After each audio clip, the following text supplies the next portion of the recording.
5 things you need to know about tummy tucks. 1. I do 6 types of tummy tucks based on the length of the incision. And that's based on the amount of excessive tissue of the abdomen, usually caused by pregnancy and weight loss. For example, a number 1 is the skin is okay, is able to contract, and I may not need to do an incision, so it is just liposuction. A type 2 is like a C-section. It's just a small incision, but I can only take out a small amount of tissue, but I can tighten the muscle and I can still do liposuction. A type 3 is a little longer incision. A type 4 would be from the pubic hair, all the skin, pubic hair up to the umbilicus. And a 5 is longer still, and a 6 is halfway around with the incision.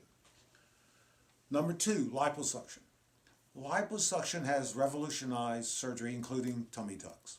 I spent a year with Dr. Luz, who invented liposuction in Paris, France, and applied his techniques, and has made tummy tucks much safer and more variable.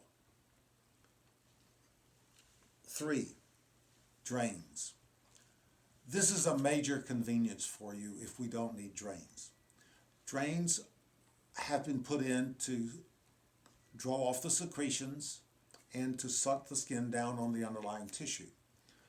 I have developed alternative methods of applying this without the necessity of the drains, which are a big advantage. 4, recovery time. Most people mean when can I go back to work when they say recovery time. This is usually about 10 to 14 days in my hands, and I allow people to participate in sports about 3 to 4 weeks. But I do request that they wear the garments pretty much continuously for 6 weeks. 5, choosing a surgeon. There's a trick to this. When you go to your surgeon, ask them if they can perform the surgery in the hospital. If they say yes, then you can be pretty confident that your surgeon has been well trained and is certified. If they say no, because of cost, etc., they can't do it, then I would question the training and expertise of this person. The reason is the hospitals certify everyone who does certain procedures, and they are sure that this doctor in that procedure has the adequate training. But by law, in a doctor's office or surgery center, they may not be qualified. They do not have to have the credentials.